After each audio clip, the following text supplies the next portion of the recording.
Ibu Saudara yang berada di rumah, dalam Advent pertama kali ini ada salah satu lagu yang belum terbiasa kita nyanyikan. Maka dari itu alangkah lebih baiknya kita berlatih bersama sehingga nanti Bapak Ibu Saudara dalam mengikuti ibadah dapat mengikuti ibadah secara lebih hikmat. Bersama kita akan berlatih menyanyikan PKJ 202, Yesusku Juru Selamatku.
Umat Allah yang terkasih, hari ini kita memasuki Minggu Advent yang pertama yang merupakan awal dari tahun gerejawi. Dalam minggu-minggu Advent kita akan mengingat dan menghayati masa-masa penantian akan kedatangan Juru Selamat yang menyelamatkan dan membebaskan dunia dari kebinasaan. Dalam masa penantian itu, kita menyalakan lilin berwarna ungu yang melambangkan duka cita dan penyesalan akan dosa-dosa kita dan kesungguhan untuk bertobat agar layak menyambut kedatangannya.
Umat Allah yang terkasih, marilah kita memulai ibadah Advent pertama ini dengan satu pengakuan bahwa pertolongan kita datangnya dari Tuhan, Pencipta langit dan bumi.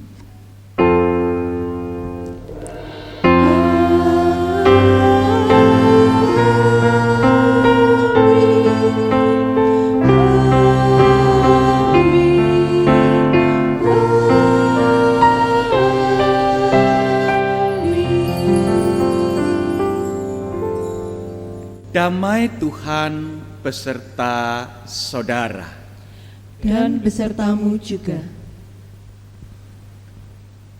Ibu bapak, saudara yang terkasih di dalam Tuhan Yesus Kristus. Tema ibadah kita pada hari ini, Minggu Advent pertama, adalah tetaplah berpengharapan. Dan oleh karena itu, marilah kita tetap teguh dan kukuh di dalam pengharapan kita, menantikan kedatangan dan pertolongan Sang Immanuel, Juru Selamat kita itu, walaupun kita berada di tengah-tengah situasi yang dapat membuat kita merasa khawatir dan bahkan merasa takut.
Umat Allah yang terkasih, sekarang marilah kita masuk di dalam doa pengakuan dosa.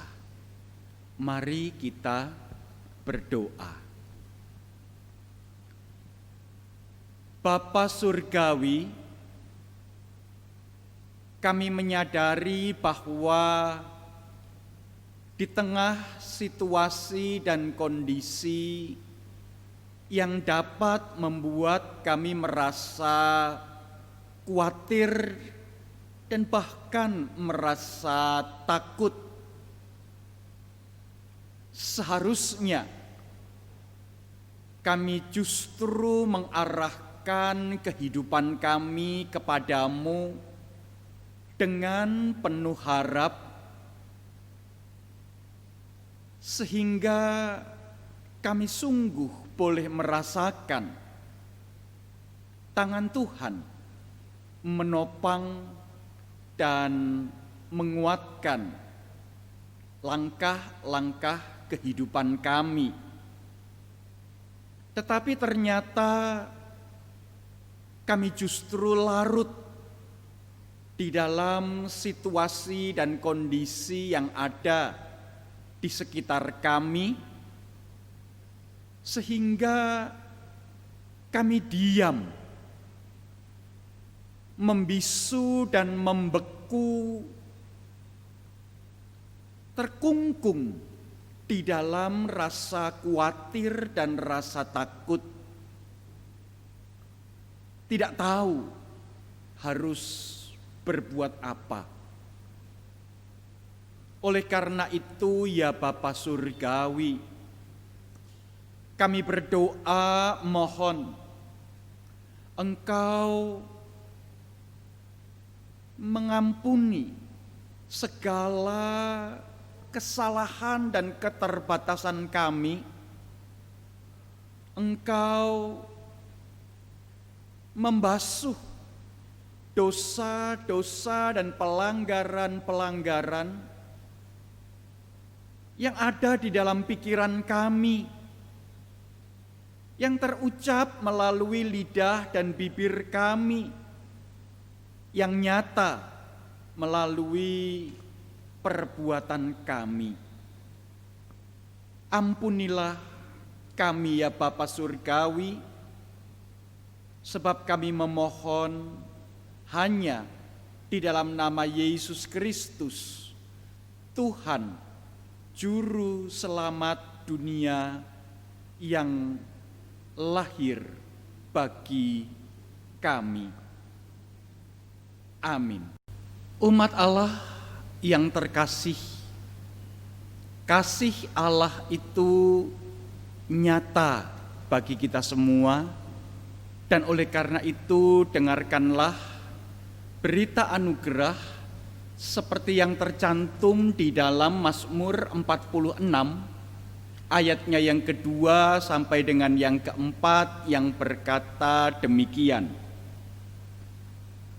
Allah itu bagi kita tempat perlindungan dan kekuatan, sebagai penolong dalam kesesakan sangat terbukti.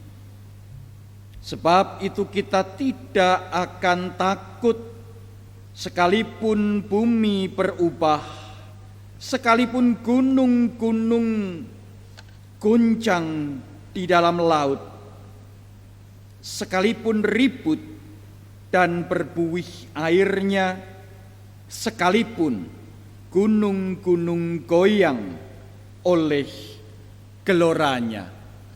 Demikianlah berita anugerah dari Tuhan.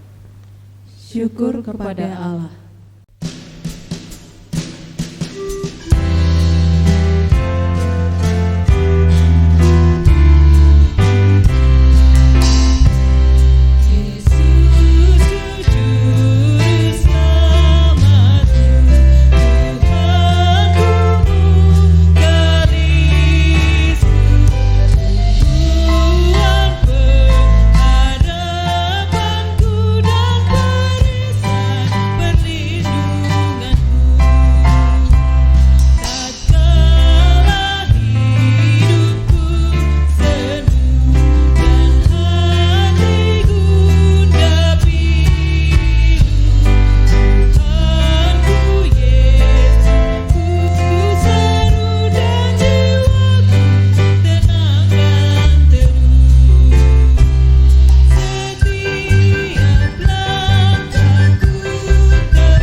Saudara-saudara yang dikasihi Tuhan Yesus Kristus, Tuhan adalah sumber pengharapan kita. Dialah juru selamat kita. Oleh karena itu, mari kita siapkan hati kita untuk menyambut firman-Nya, agar kita kembali dikuatkan untuk menjalani hidup kita hari-hari yang akan datang dengan kuat dengan tetap beriman kepada Tuhan. Mari kita berdoa sebelum kita membaca dan merenungkan firman Tuhan.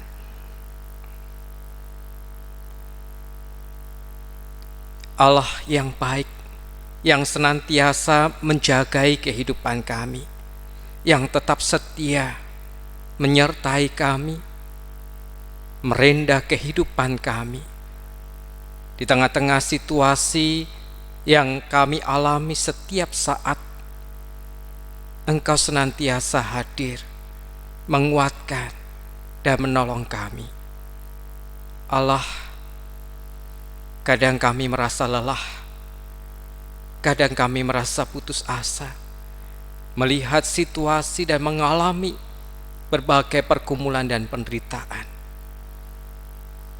Kami memohon kepadamu Tuhan, kuatkan kami. Dan pada saat ini, kami akan membaca dan merenungkan firman-Mu.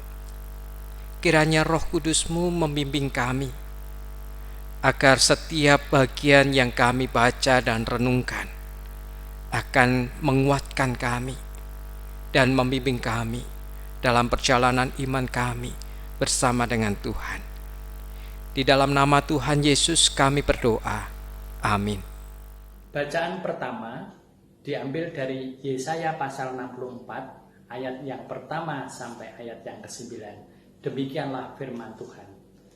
Sekiranya engkau mengoyakkan langit dan engkau turun sehingga gunung-gunung goyang di hadapanmu, seperti api membuat ranggas menyala-nyala dan seperti api membuat air mendidih, untuk membuat namamu dikenal oleh lawan-lawanmu, sehingga bangsa-bangsa gemetar di hadapanmu.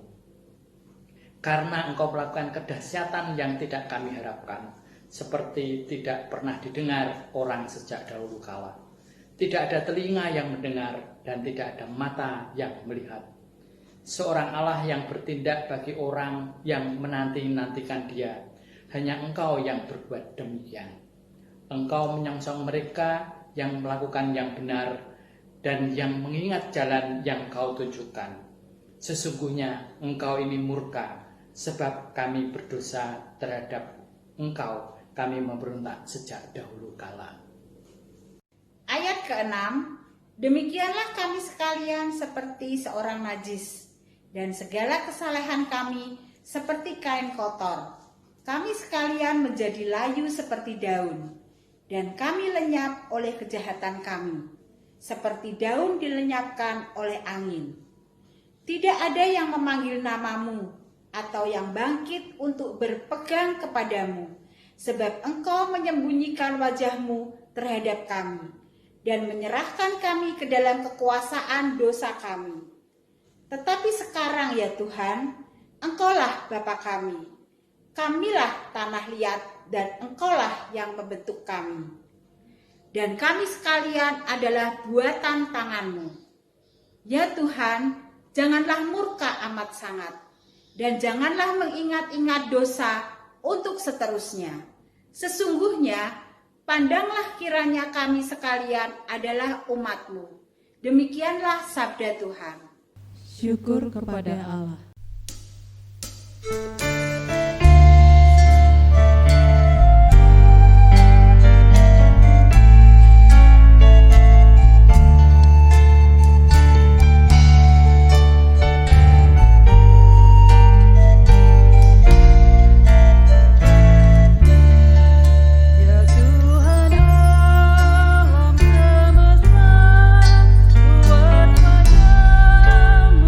Bersinar, pulihkan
dari 1 Korintus 1 ayat 3 sampai dengan 9. Beginilah bunyi firman Tuhan.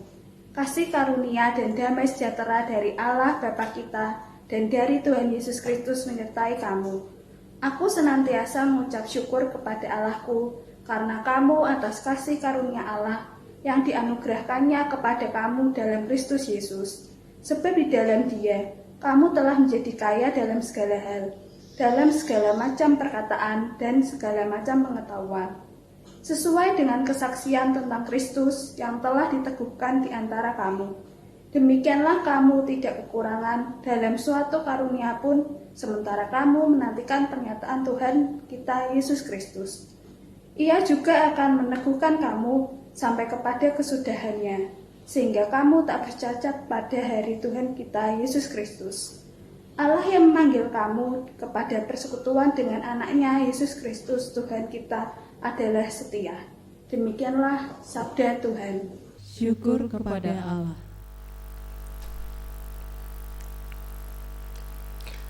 Pembacaan Injil Tuhan kita Yesus Kristus menurut Markus pasal 13 ayat 24 sampai dengan 37.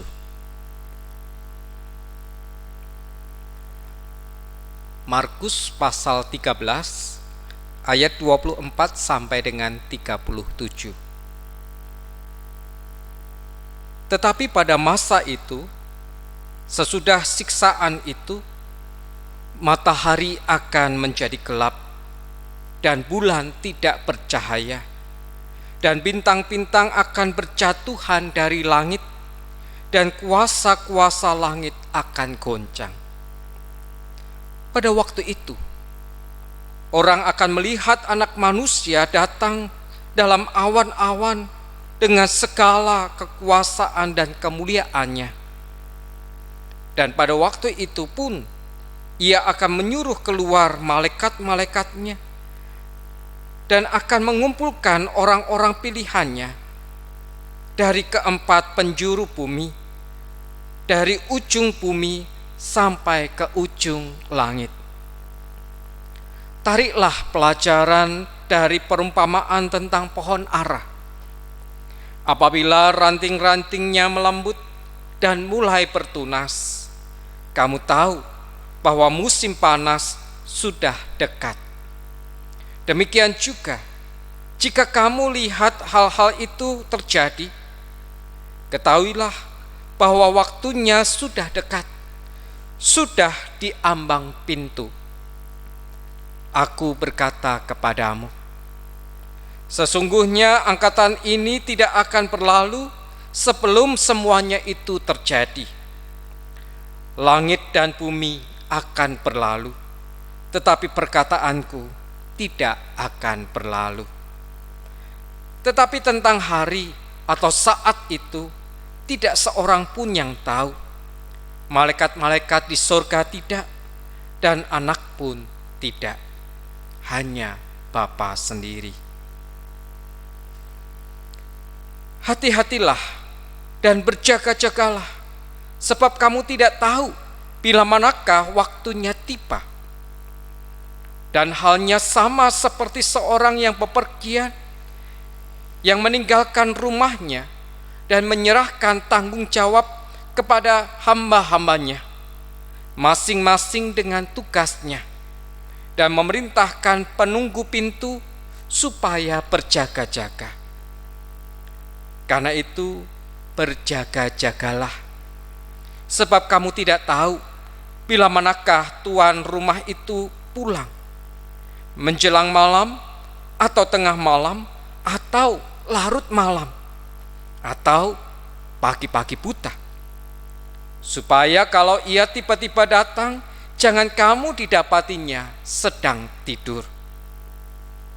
Apa yang kukatakan kepada kamu, kukatakan kepada semua orang, berjaga-jagalah.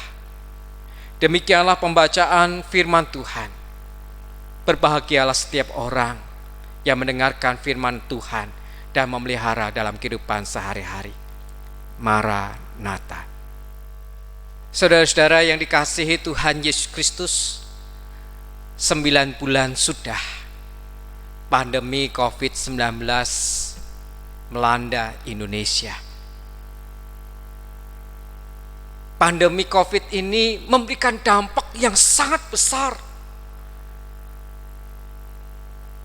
Baik itu masalah kesehatan, sosial, maupun juga masalah ekonomi. Banyak negara pada saat ini mengalami resesi ekonomi, termasuk juga Indonesia. Sekalipun akhir-akhir ini diberitakan bahwa kondisi perekonomian Indonesia sudah makin membaik. Tetapi sekalipun dikatakan bahwa perekonomian negara kita semakin membaik, tetapi pandemi masih belum selesai juga. Belum ada tanda-tanda pandemi itu akan menurun, akan berkurang. Bahkan akhir-akhir ini kita melihat justru pertambahannya lebih banyak lagi. Itu karena banyak orang sudah tidak lagi menghiraukan soal pandemi dan juga protokol kesehatan. Mereka melakukan kegiatan-kegiatan berkerumun bahkan dalam jumlah yang sangat besar. Kalau begitu, kapankah pandemi ini akan berakhir? Kadang kita merasa lelah melihat situasi di sekitar kita. Berharap supaya pandemi ini bisa segera berakhir. Kita berdoa kepada Tuhan berulang kali. Kita berdoa, memohon kepada Tuhan supaya Tuhan menolong bangsa kita. Supaya pandemi ini bisa segera berakhir. Tetapi ketika kita menanti, seolah-olah Tuhan tidak segera datang, tidak segera menolong kita. Kadang kita bertanya, di mana Tuhan? Mengapa Tuhan tidak mendengarkan doa kita? Atau apa yang sedang Tuhan kerjakan pada saat ini? Padahal biasanya ketika kita mengalami berbagai macam pergumulan, Tuhan menjadi arah kehidupan kita untuk mendapatkan pertolongan, untuk mendapatkan kekuatan. Namun pandemi ini bukan sekedar berdampak dalam kehidupan berbangsa, tetapi juga berdampak dalam kehidupan bergereja.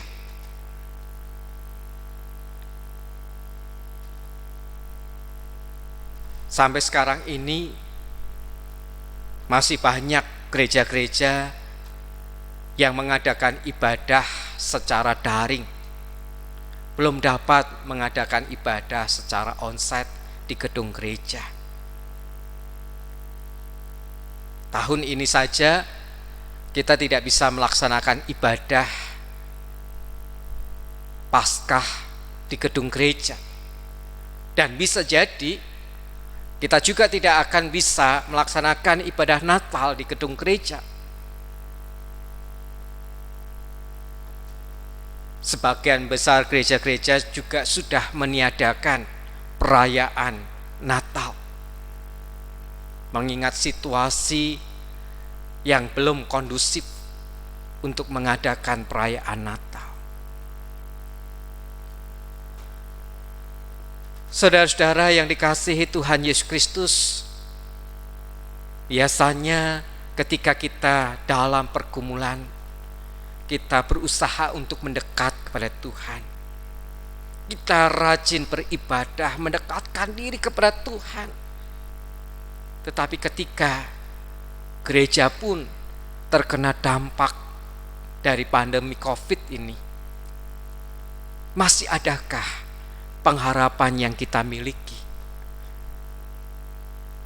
Kalau di bulan Maret yang lalu, awal di mana COVID melanda negara Indonesia,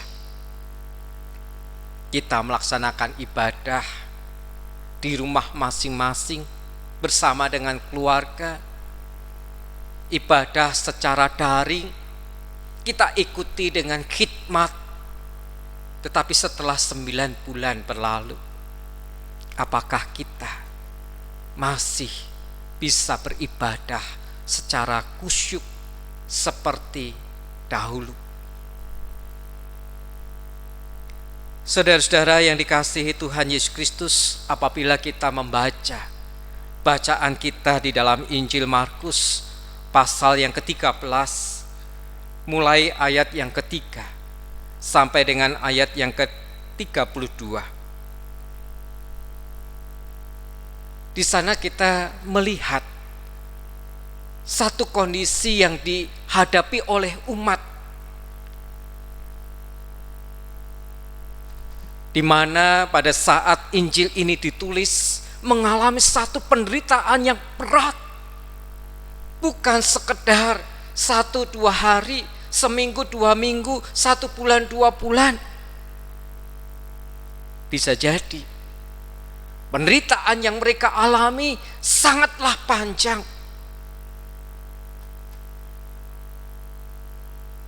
Dan digambarkan di dalam bacaan kita, penderitaan itu membuat mereka mengalami satu situasi di mana matahari menjadi gelap dan bulan tidak bercahaya. Bintang-bintang akan berjatuhan dari langit dan kuasa-kuasa langit akan goncang.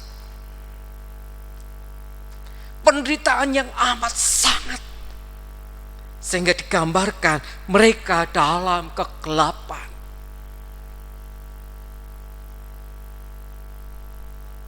Dan penderitaan yang amat sangat berat itu bisa membuat mereka kehilangan pengharapan. Saudara-saudara yang dikasihi Tuhan Yesus Kristus,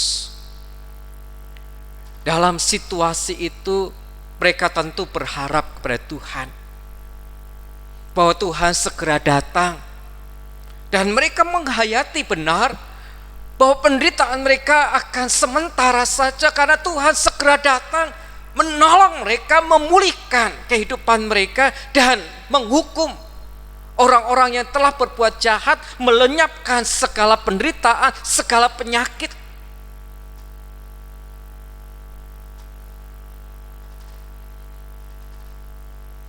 Mereka menghayati bahwa dengan penderitaan yang ada itu, berarti Tuhan segera datang. Dan barangkali kita juga memiliki pemahaman yang sama, bahwa ketika ada berbagai macam peristiwa yang menyengsarakan, yang membawa penderitaan, bencana alam terjadi di sana sini, penyakit seperti yang kita alami terjadi dalam kehidupan kita, kita kemudian berpikir akhir zaman sudah tiba.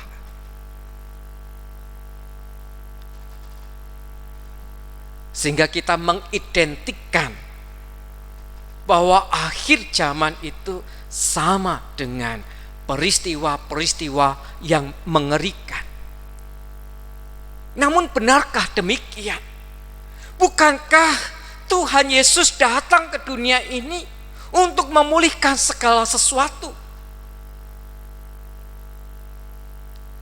Allah tidak membiarkan manusia dikuasai oleh dosa, sehingga kehidupan manusia semakin rusak, semakin menderita. Itulah sebabnya Tuhan Yesus datang ke dunia ini menjadi manusia, mengorbankan dirinya supaya manusia ditebus, supaya manusia punya pengharapan, diperbaharui kehidupannya, sehingga kehidupan dunia ini berubah menjadi lebih baik. Bukankah misi Allah adalah misi keselamatan, bukan misi penghukuman?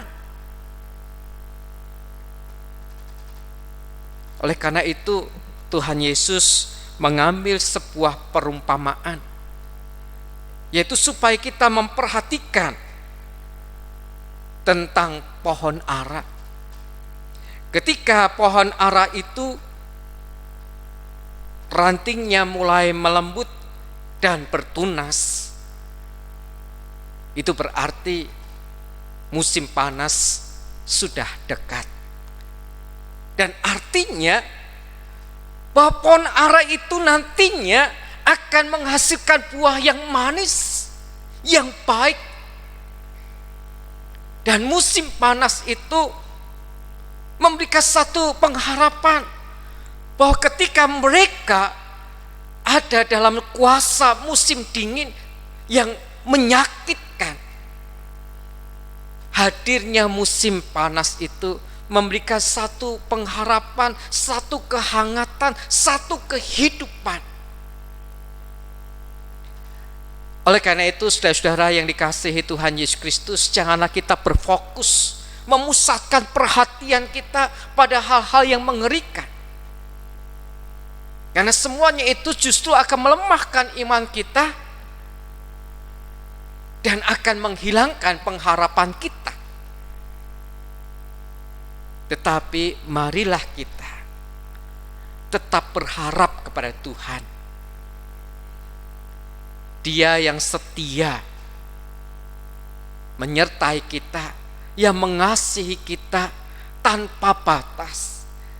Dia selalu berusaha, berkarya di dalam kehidupan kita, sekalipun kita tidak menyadarinya. Allah tetap hadir di dalam kehidupan kita untuk memulihkan kehidupan kita, menguatkan kita, sekalipun kita sedang dalam penderitaan, pergumulan yang sangat berat. Tetapi percayalah bahwa saatnya akan tiba. Matahari akan kembali terbit. Ada pengharapan di dalam Tuhan. Tuhan akan memulihkan segala sesuatu. Penderitaan akan usai. Pandemi akan usai. Dan kita kembali akan menjalani kehidupan kita dengan normal. Namun ada satu pesan yang Tuhan inginkan untuk kita perhatikan, yaitu supaya kita berjaga-jaga. Supaya kita berjaga-jaga pada saat kita ada dalam pergumulan, dalam penderitaan itu, dalam situasi yang terjadi sekarang ini. Dan Tuhan Yesus mengambil gambaran tentang seorang yang akan pergi, tidak tahu, tidak jelas pergi kemana. Tetapi ia meninggalkan rumahnya, menyerahkan tanggung jawabnya kepada hamba-hambanya, masing-masing dengan tugasnya. Jadi orang-orang yang ditinggalkannya diberi tanggung jawab, diberi tugas. Dan mereka diminta untuk berjaga-jaga, mereka diminta untuk tetap setia melakukan tanggung jawab itu. Mereka tidak tahu kapan tuannya akan datang. Apakah pada malam hari atau tengah malam atau dini hari atau menjelang pagi. Tetapi mereka diminta untuk tetap setia melakukan tanggung jawab mereka. Sehingga ketika tuannya itu datang, tuannya mendapati bahwa mereka mengerjakan tanggung jawab itu dengan baik, tidak tidur. Demikian juga saudara, Tuhan menginginkan kita untuk kita tetap berjaga-jaga, melakukan pekerjaan kita. tanggung jawab yang Tuhan berikan kepada kita untuk kita kerjakan dengan setia. Bukannya kita sibuk dengan ratapan-ratapan kita saja, tetapi marilah kita tetap bekerja, berkegiatan dengan baik, mengupayakan di tengah situasi yang ada itu apa yang harus kita kerjakan dalam mengerjakan pekerjaan Tuhan. Apakah kita tetap memelihara iman kita, saling berbagi, saling menguatkan satu dengan yang lain?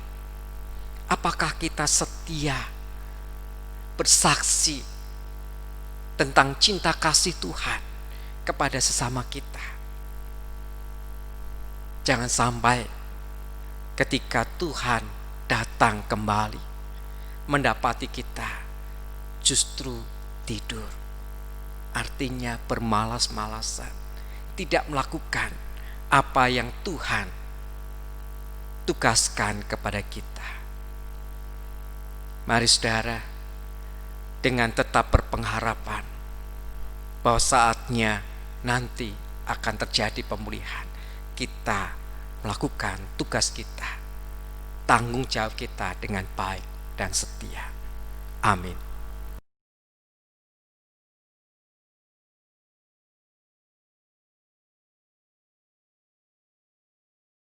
Umat Allah yang terkasih, marilah kita mengucapkan pengakuan iman kita seturut dengan pengakuan iman rasuli dengan bersama-sama berkata, Aku percaya kepada Allah, Bapa yang Maha Kuasa, Khalik langit dan bumi, dan kepada Yesus Kristus, Anaknya yang tunggal, Tuhan kita, yang dikandung dari Roh Kudus, lahir dari anak darah Maria, yang menderita sengsara di bawah pemerintahan Pontius Pilatus, disalibkan, mati dan dikuburkan, turun ke dalam kerajaan maut. Pada hari yang ketiga, bangkit pula dari antara orang mati, naik ke surga, duduk di sebelah kanan Allah, Bapa yang Maha Kuasa, dan dari sana Ia akan datang untuk menghakimi orang yang hidup dan yang mati. Aku percaya kepada Roh Kudus, gereja yang kudus dan am, persekutuan orang kudus, pengampunan dosa, kebangkitan orang mati, dan hidup yang kekal. Amin.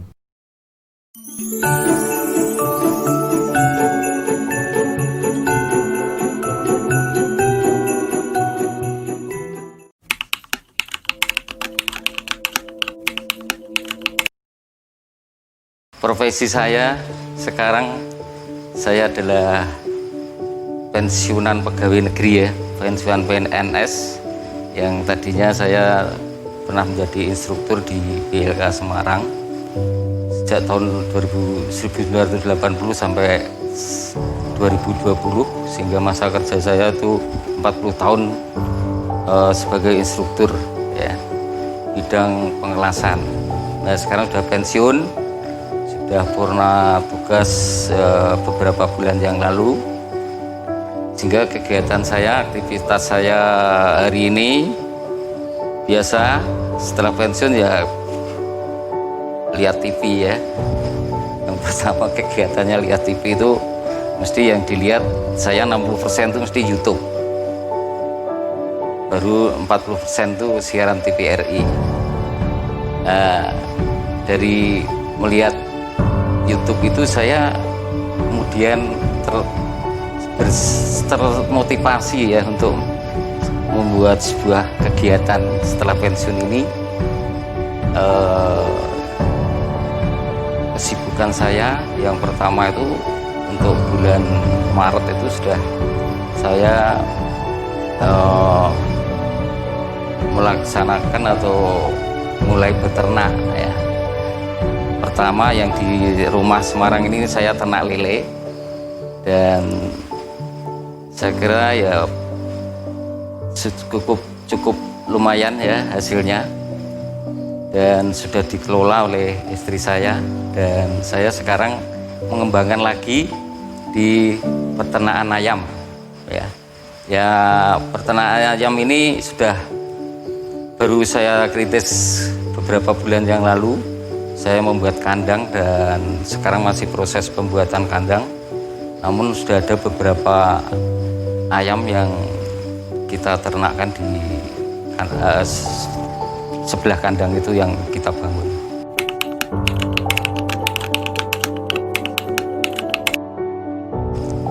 Jadi memang untuk merintis sebuah usaha ya, jadi di masa pandemi ini barang tentu saudara sudah tahu bahwa kompetensi itu sangat penting.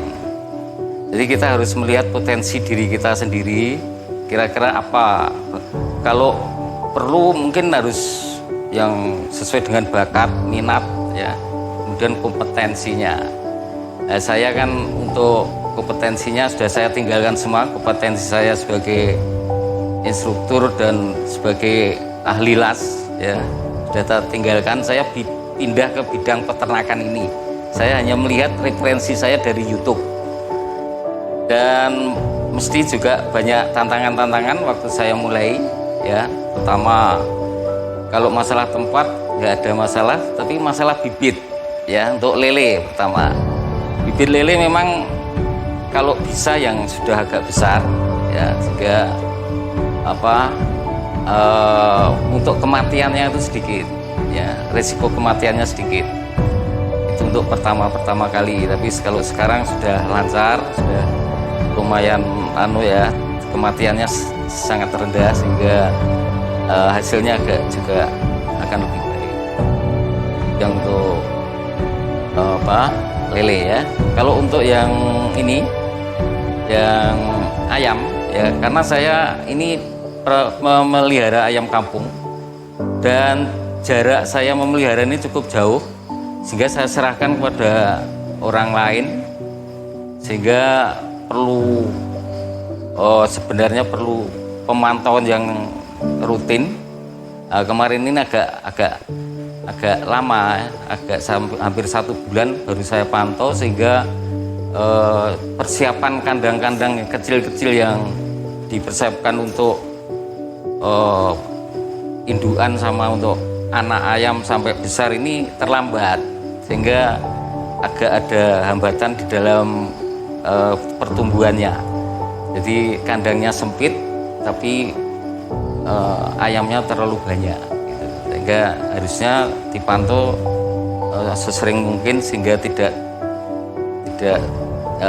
terjadi seperti itu. Itu hambatan yang saya alami kemarin, dan sekarang sudah saya perbaiki lagi untuk yang ayam. Kalau yang lele sudah cukup lancar, sudah berjalan baik gitu aja. Cuman kendalanya harus rutin kita menyediakan untuk konsumen ya, jadi harus tersedia terus barangnya itu. Dan juga memang ini agak aneh juga ya, jadi apa yang saya kerjakan di rumah ini, di kampung di Semarang ini, banyak juga follower kami, kita yang ikut beternak si lingkungan saya itu, sehingga ternyata juga banyak yang tertarik untuk beternak lele itu, sehingga walaupun nanti kita kekurangan stok, kita bisa salurkan atau kita tawarkan ke tetangga-tetangga yang lain. Gitu. Kalau ayam, pembangunan kandangnya masih berjalan, sehingga ini masih kecil lah yang untuk bibit-bibit dan induk-indukan yang sudah saya sediakan aja. Kalau tempatnya belum masih proses gitu aja.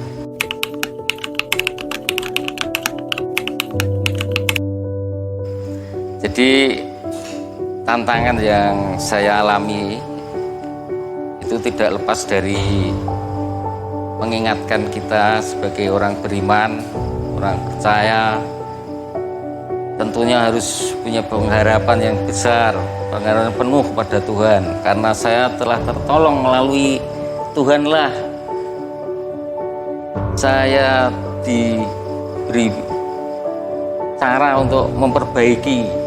Jadi apa yang menjadi hambatan-hambatan saya tadi, sehingga ada yang mati, ada yang ini kandang belum selesai, ini baru proses pembangunan.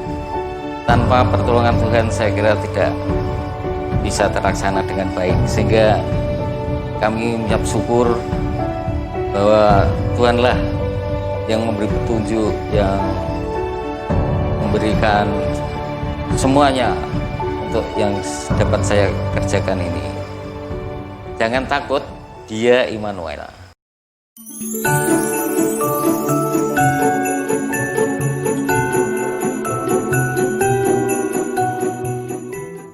Umat Allah yang terkasih di dalam Tuhan Yesus Kristus, mari kita lanjutkan ibadah kita pada hari ini dengan kita bersama-sama masuk di dalam doa.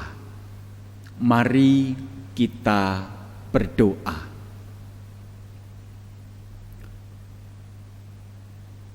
Bapa Surgawi, Bapa yang mengasihi kami dan yang kami kasihi, kembali kami datang di hadapan-Mu dengan hati yang penuh dengan pengharapan,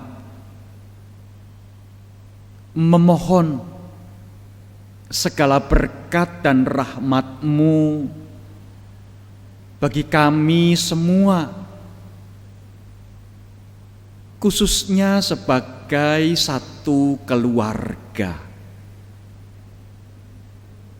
Kami berdoa, biarlah tangan pemeliharaan Tuhan senantiasa menaungi keluarga kami masing-masing, melindungi, menjaga kami dari berbagai-bagai perkara yang tidak kami harapkan.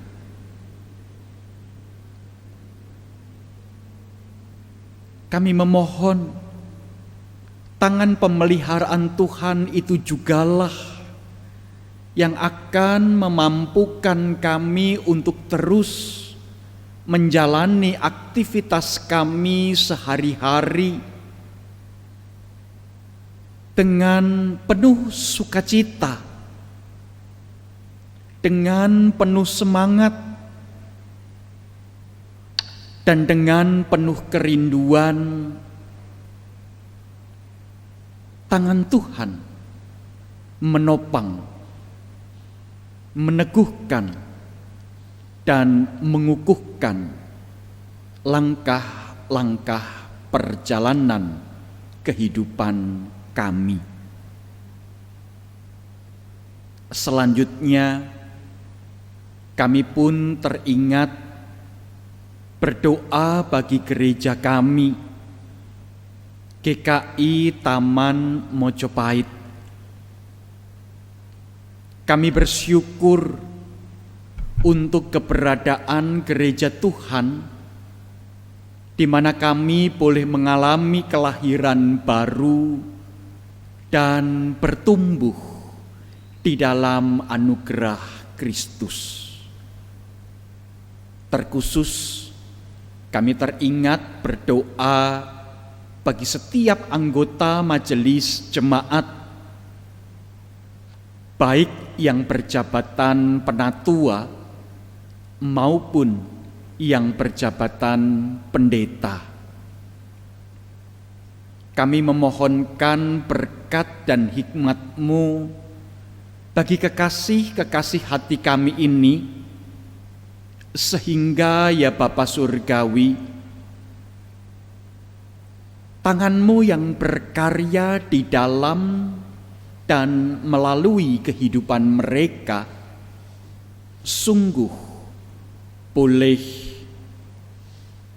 membangun tubuh Kristus di gereja-Mu ini, dan sungguh gereja Tuhan boleh membangun persekutuan serta melaksanakan kesaksian dan pelayanan. Kami juga teringat bagi badan-badan pelayanan jemaat, bagi komisi-komisi, bagi badan usaha keuangan, bagi tim gugus tugas, bagi panitia masa raya Natal 2020 dan bagi panitia masa raya Paskah 2021. Kami berdoa, ya Bapa Surgawi, biarlah hikmat, kerendahan hati, kesucian motivasi, serta kesehatian ada di dalam diri masing-masing pribadi yang terlibat sebagai badan-badan pelayanan jemaat ini, sehingga sungguh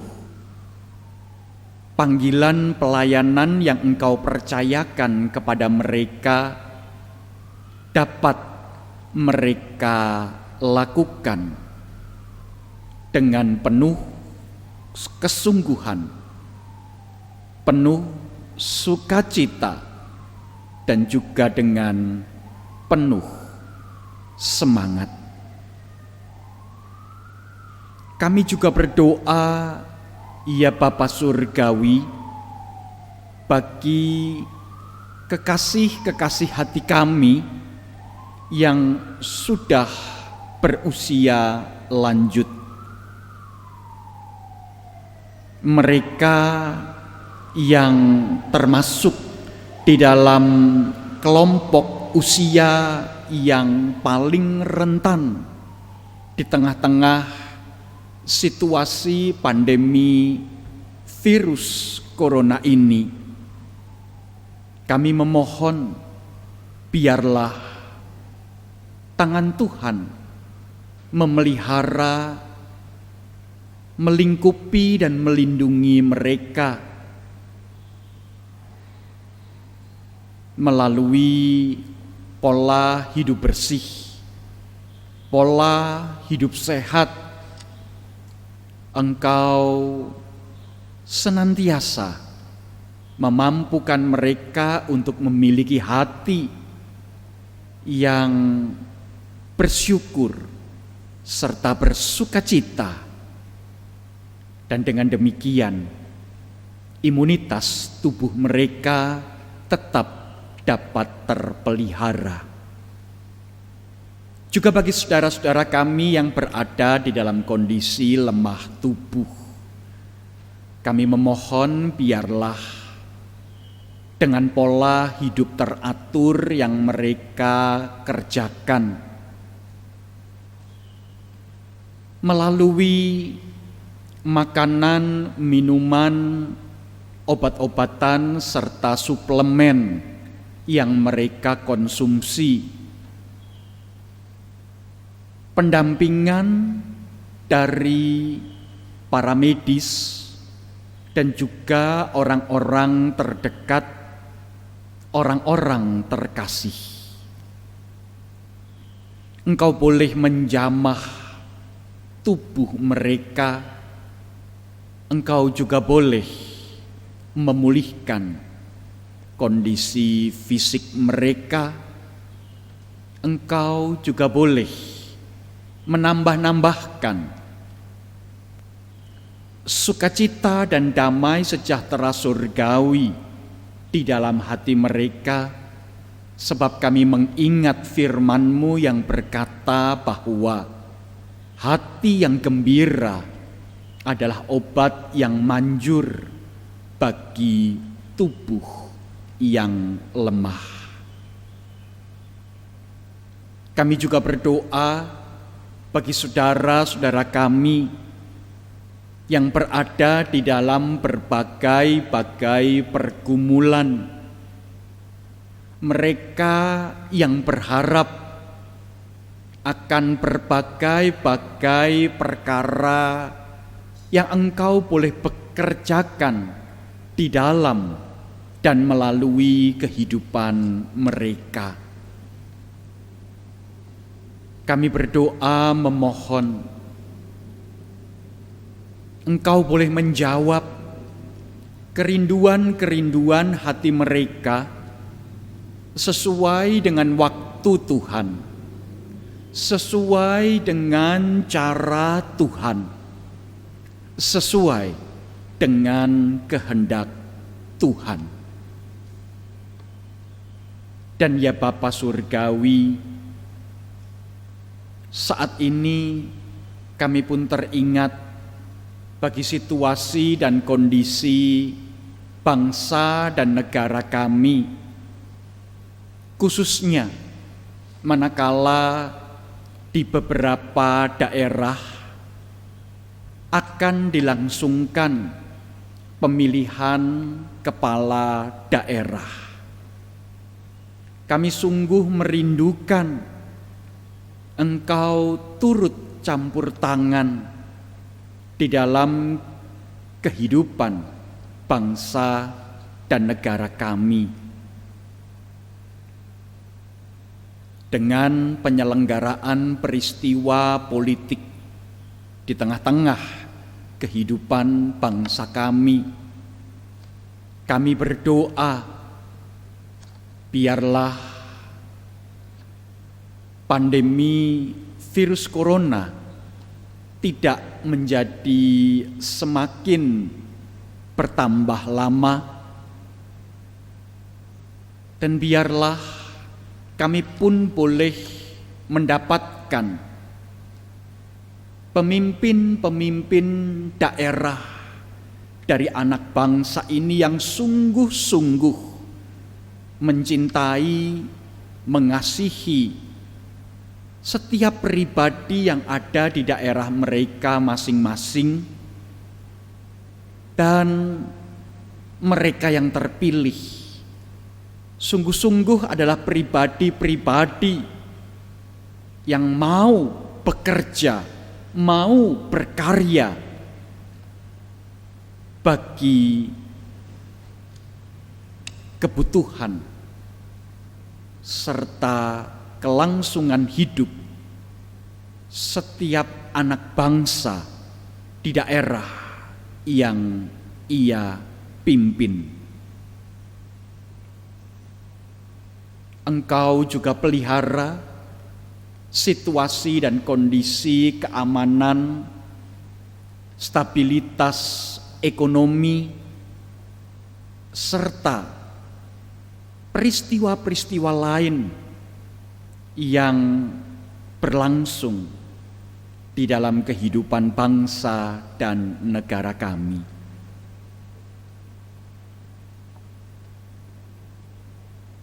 Kami meletakkan segala kerinduan hati kami ini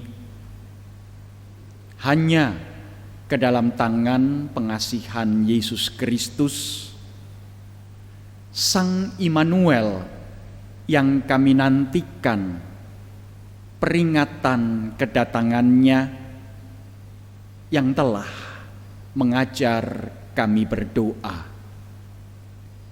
Bapa kami yang di surga, dikuduskanlah namamu, datanglah kerajaanmu, jadilah kehendakmu di bumi seperti di surga. Berikanlah kami pada hari ini makanan kami yang secukupnya, dan ampunilah kami akan segala kesalahan kami, seperti kami pun mengampuni orang-orang yang bersalah kepada kami. Dan janganlah membawa kami ke dalam pencobaan, tetapi lepaskanlah kami dari yang jahat.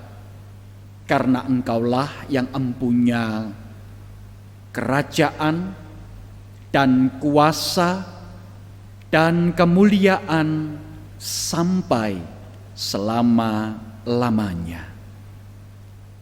Amin. Umat Allah yang terkasih, tiba saatnya kita mengumpulkan persembahan. Adapun dasar persembahan dalam ibadah kita hari ini dibacakan dari Mazmur 126 ayat 5 dan 6. Orang-orang yang menabur dengan mencurkan air mata akan menuai dengan bersorak-sorai. Orang yang berjalan maju dengan nangis sambil menabur benih pasti pulang dengan sorak-sorai sambil membawa berkas-berkasnya. Adapun persembahan dapat diserahkan melalui cara-cara seperti dalam tayangan berikut ini.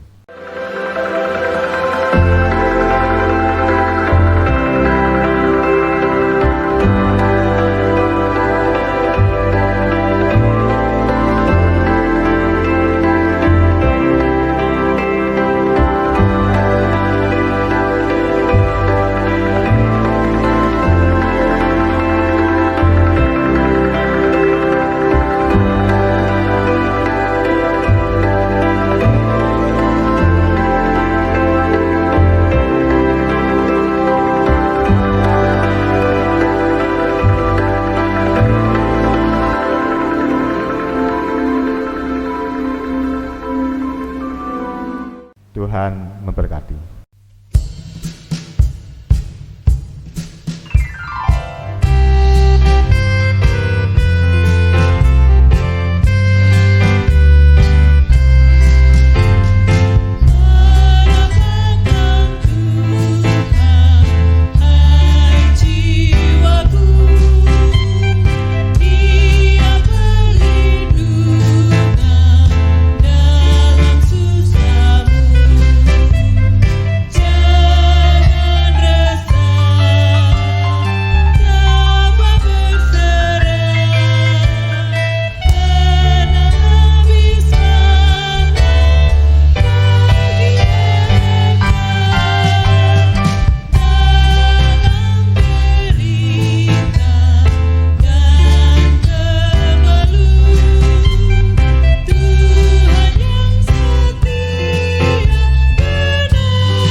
Umat Allah yang terkasih di dalam Tuhan Yesus Kristus, sekarang arahkanlah hatimu dengan penuh harap kepada Tuhan. Kami mengarahkan hati kepada Tuhan. Jadilah saksi-saksi Kristus dengan berbagi pengharapan di tengah dunia ini. Kiranya Tuhan memampukan kami. Terpujilah Tuhan, kini dan selamanya. Sekarang sambut dan terimalah berkat Tuhan. Kiranya kasih karunia Tuhan Yesus Kristus, kasih Bapa, serta damai sejahtera dalam persekutuan Roh Kudus hadir di dalam kehidupanmu dari sekarang sampai selama-lamanya. Amin.